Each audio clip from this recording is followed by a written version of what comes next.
Welcome back. Crime, or at least the perception of crime, is changing the nature of peaceful and safe Montgomery County. For years, residents have behaved under the impression that there is very little crime in the county and celebrated the high quality of the county police force. But that impression is a thing of the past, because every day there is some new headline in MoCo 360, the Gaithersburg Gazette, or on the Next Day app, or on our own Montgomery Community Media about some type of criminal activity. No longer is crime relegated to Silver Spring, Germantown, Gaithersburg, and Wheaton. Now the number of car thefts and stolen catalytic converters from Potomac has increased dramatically.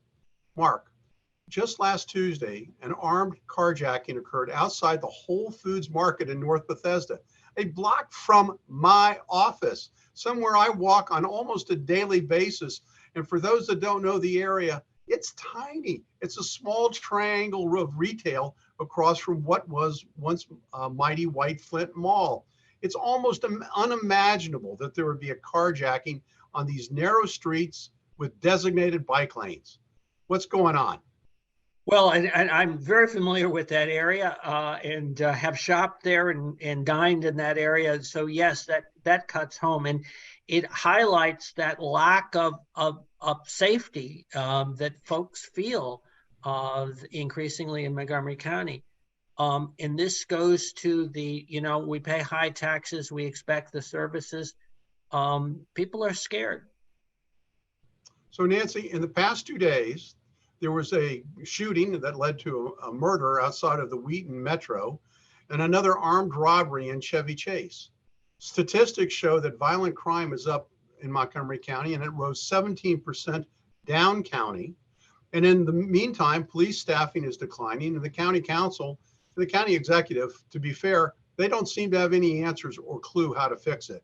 And they're more concerned about saving the planet and installing new electric vehicle charging stations.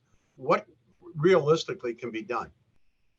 Well, I mean, I think you put your finger on it. The progressive nature of the Montgomery County Council and the county executive caused them to not have a clue when it comes to public safety. It is not a priority for them. It has never been. And as these things increase, it's a big challenge. And the police force numbers aren't great. They're down. And it continues to be a problem. Now, regionally, I'm not sure where we sit in terms of the crime statistics, but I think it is a statement of A, gang activity, and B, poverty that's driving this throughout the region. And Montgomery County, it typically has been pretty easy pickings for people. I still see people don't lock their cars, regardless of what they've been told. People are still not paying attention to personal safety issues, which they should all the time. Luckily, we haven't had too much in the way of personal attacks and the like, and hopefully that will stay that way. But the crime we've seen in other areas is also increasing here. Just the other day at the CVS drugstore at Sangamore Shopping Center, 3 individuals walked in with pillowcases, went over to the cosmetic aisle, and just scooped up as many of the cosmetics as they could carry out. And it only took less than a minute. They were in and gone in less than a minute. I mean, these types of crimes, they affect all of us because costs will rise at CVS. They may be forced, like the Target stores in San Francisco, to put everything behind a locked and doors and cabinets. I mean, this is affecting our whole quality of life, isn't it, Mark? Absolutely. And you kind of put your finger on one of the costs that we have, which is the lack of availability of services, because places like CVS end up closing. One near me happened to close. I don't know it was crime related, but lack of services as a result of retailers having to pull back in response to crime. I mean, Nancy touched on one of the issues. One of the issues is that we're having trouble hiring police officers. And this is not just Montgomery County. This is a problem much broader than our area. And part of that is in the last couple of years, the way people have looked on police officers has really caused a lot of people to look for other jobs, other occupations.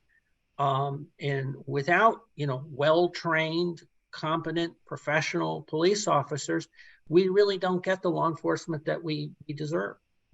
Well, years ago, when I was a counsel for a trade association, I sat on several boards that dealt with electronic tags in products. And at that time, the retailers believed that a 2% shrinkage rate or theft rate was acceptable. Now it's well over 5 and close to 6% on a regular basis. So that has a great bottom line impact on all of these stores. And I don't know what the answer is other than trying to reverse some of the policies that have been in place. I mean, our recruiting of new police officers is being hurt as more and more are retiring. Anybody want the last word? Nancy? Well, I would say, people don't know what's going on. There's so little newspaper coverage of what happens in Montgomery County now. You really have to hunt it down. And so the community, by and large, does not have a sense of these kinds of issues, frankly, most issues affecting Montgomery County, including certainly taxes and the budget. But for you, but for Adam Pagnucco, but for a couple of news sources that people have to hunt to find, they wouldn't know because you won't find it from reading the Washington Post. Well, that was a great advertisement for Montgomery Community Media and why people should tune in every day to get their news headlines that come out, 5 things about Montgomery County that you should know. So thank you, Nancy, and thank you, Mark.